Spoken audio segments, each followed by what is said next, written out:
What's up, everybody? I'm at Reptiles For Centuries here in Pretoria.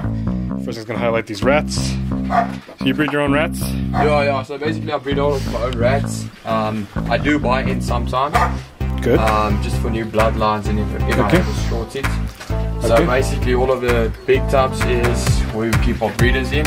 So we keep a ratio from six females to 2 males. Wow, that's cool. And then we set up the females individually as they are pregnant. We're gonna nurse the babies. Okay. So basically, all of these blue tubs are where we are nursing the babies. And this setup works well nicely because the females don't get pregnant too fast, and it also gives them time to raise up the babies and also regain weight for the next breeding cycle. Now, is there an advantage for you to breed your own rodents? Or? Yeah, for sure. It just gives me access to feed whenever I want to. Okay. It also gives me access to feed whatever prey item I want to, which size, whatever. Because I work with different sizes of hatchlings throughout the year. I've got the Hognosed as well. It's all different items. And this allows me to feed it whenever I want, Whenever. what I want.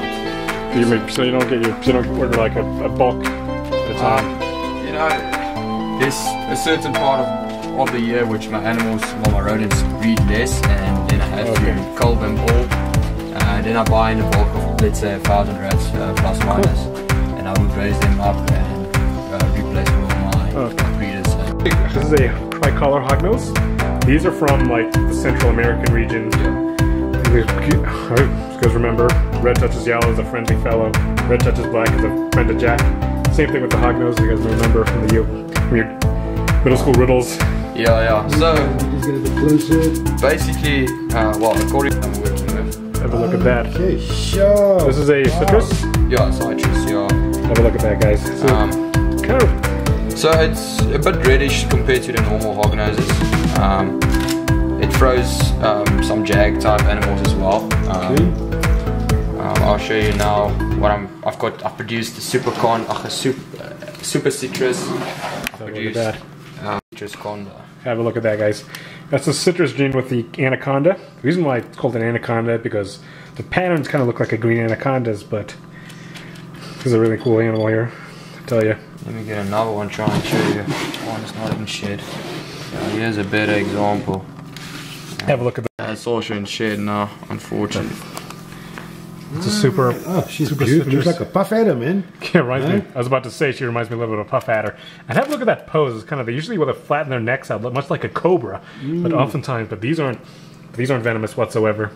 Just have a little bit of advanced saliva, but yeah, it's mildly venomous. So it's only harmful to water at 4.5 kgs. this is a massive ball python. I've never seen a ball python that big before. Have a look at this guy. This is probably the biggest ball python in the world. So she's currently, last time I weighed her, she was 8.5 kgs.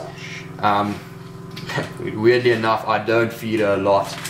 I feed her 2 adult rats every second week. I thought she was an African rock python when I saw her. But yeah, I think this animal is between 8 to 10 years old. Cheesecake. This is Cheesecake. He was a burn that DJ rescued. As you can see, he's got a bit of burns. I don't know if he was kept in an outside cage. And that is something I always want to point out. If you want a berm, do your homework. Because oftentimes you're going to get a berm that gets 18 plus foot. And you know, have a look at that. That's a GHI pied. The GHI gene, as I told before, is a codom gene. When you breed two, you produce almost a solid black snake, but with a little patterning. Now have a look when you add this GHI pied. It's almost dark in the snake. I think it's GHI is another dark morph that I like a lot.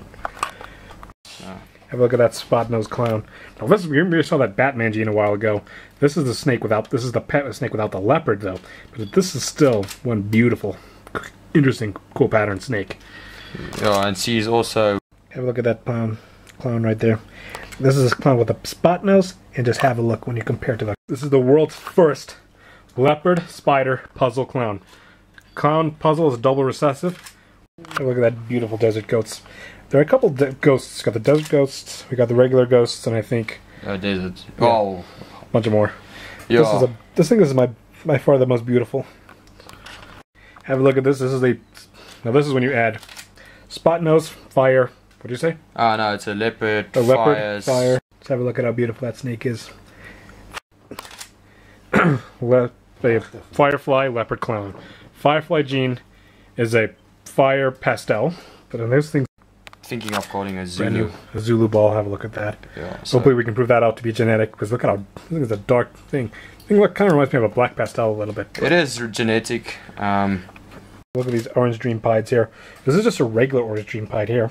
Now have a look at this one here. This is a orange dream leopard pied. Yes. Another banana spot nose clown. Have a look at that.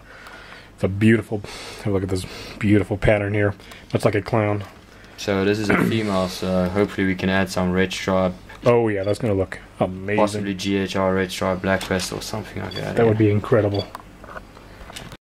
Have a look at that beautiful black pastel desert ghost. I think it's so it's clean and silver. That thing is looks amazing. You add an albino to that. Have a look at that beautiful green tree python. It's got a little bit of blue on it. Now green tree pythons aren't the best handling animals, but they're really good display animals. I was saying this is a cheesecake. He came in as a rescue. He's got a bit of scars right there in his head. As you know, the hobby in the U.S. has gotten into so much trouble with people buying animals irresponsibly. People have let their pythons go from time to time, but that's not what started the Burmese python population in Florida by all means. But still, if you want to burm, you guys have got to do your homework, do a lot of research, and make sure you're ready for that commitment. And also, the general rule of thumb is you don't want to be alone. Just when you handle them, it's always a good idea to make sure there's a couple people on standby. I tell you, cheesecake is looking beautiful. This is a beautiful hypo. This is a hypopide, which is another double recessive trait. So yeah, these bone plans are really blowing my mind here. So when you breed when you breed double heads together, it's a 1 out of 16 shot. And how long did it take for you to get this one? Did you hatch this one or did you get it? I actually imported this original female, but I've hatched a hypopod. But mainly I use it now to make heads and triple heads. Oh. So like I used it last year to make hypo double. There you go. Have a look at these. So yeah, here's a nice snake. This is it's going actually through a shed now. This is in hypo gravel. Hypo gravel. Yeah. Interesting story about the gravel gene. When you breed a gravel to a yellow belly, you get highways. And then when you breed, which is an allelic animal, but when you breed a highway to a normal, you get 50% gravels and 50% yellow bellies, which I think is kind of really interesting. Yeah, and you can't really identify it. I tried. I bred a pastel highway to a couple of stuff. Well, to make some yellow belly / gravel head pieds. Got a pastel gravel head clown female. All of that stuff. There's some super OD stuff. Super Orange Dream. Super Orange Dream, fire, pinstripe, head clown. Yeah, have a look at that. That is one powerhouse snake. As you may know from my last video, Barachek produced the first pinstripe. Brian, if you're watching this, thank you. We got the fire pin head clown. Now the Super Orange Dream is this. Aussie Boys also produced that. That's the homozygous form of Orange Dream, which is almost brighter orange snake, which is amazing. Now the fire, of course, they link to the Black-Eyed Lucy. Yeah.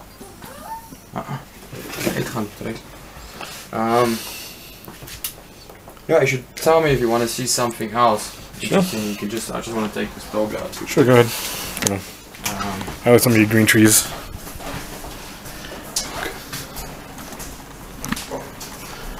You sure you don't want something to drink? Let's have a look at these guys here. Have a look at that. That is one amazing snake. That's a green tree pythons. These aren't really the best handling animals. So they're a little bit feisty monkeys, but so I'm just gonna leave them right here. But have a look at his color there. Oh my gosh, that's a beautiful snake. Have a look at. Now I'm gonna show him by this one. Ooh, I definitely gonna have to mess with this one.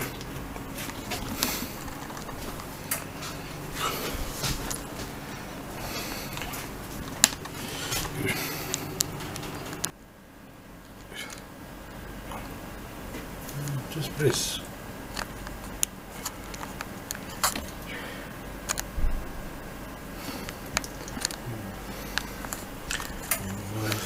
There we go. Have a look at this. This is a green tree python. Have a look at the past. It's got a little blue spots on it. This is one of my all-time favorite snakes. But when it comes to handling, they're really not the best handling animals. But they're really good display animals, as Barczyk would say.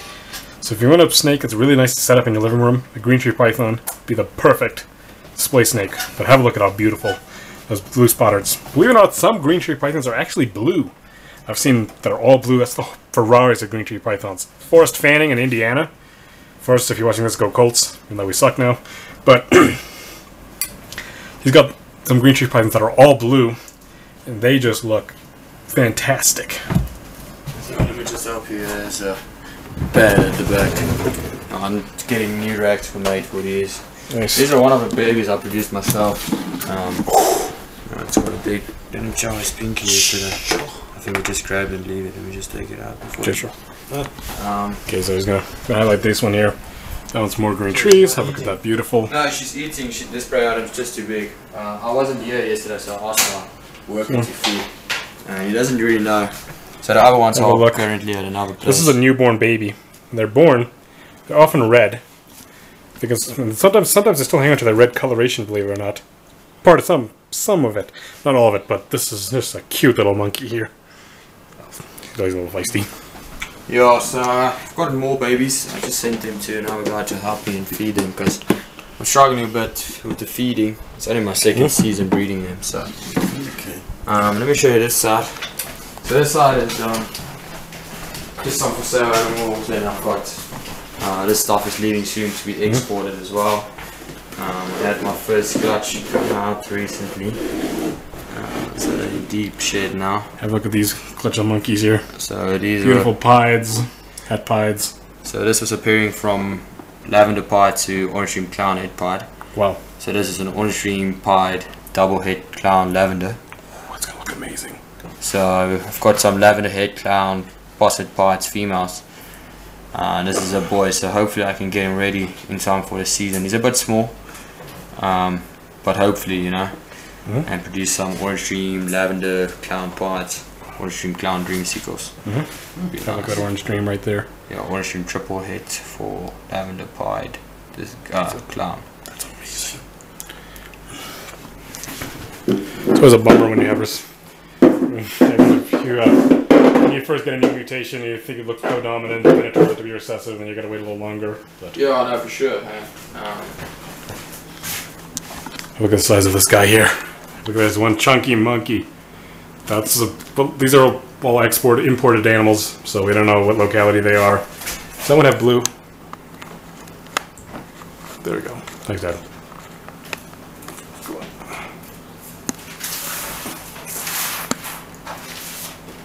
Have a look at those.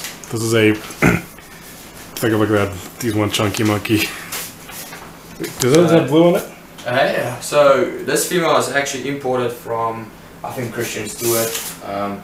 So it's the pedigree is Sugar Ray times Stitch, which is Stitch. I think is, if I've got it right, or Sugar Ray's. The Sugar Ray is actually het albino. Wow. So she's 50% het albino. Oh, that's cool. Unfortunately, I don't have a male to prove it out. That's unfortunate. But yeah, you know. Okay. So we can highlight. These are all imported, you said? Yeah. Yeah, these are all imported. This one is a locally bred animal. That's a. So it's a mixed localities. Okay, mixed localities. So Sarong, Japura, and a couple of other stuff. Unfortunately, breeder can't really say what is in an animal, which is unfortunate because you know. Definitely. But yeah, most of the green pythons in South Africa. I think it's so cool that TJ's into big snakes. He's got this gem. This is a hypoberm. Looks like a hypogranite, but Yeah, it's a hypogranite. oh, it's a codominant recessive, meaning when you breed a hypo to a normal, you get 50% hypos. Hypomelanism is usually a recessive trait, but I think it's interesting that in Burmese pythons and boa constrictors, it's codom. Have a look here. This is when you add the granite, which is a recessive trait. I think I remember Eric Kreider, I think, imported the first granite berms. But have a look at how beautiful this snake is. Now, when you breed two hypoberms together, 1 in 4 average, you get an ivory, which is an all-white snake. Now here, he's also got this albino I showed you earlier. He's got a normal berm here, one of my favorite snakes of all time, and he's got a pied retic here. Let me see if I can zoom in. Oh, here's a better one here.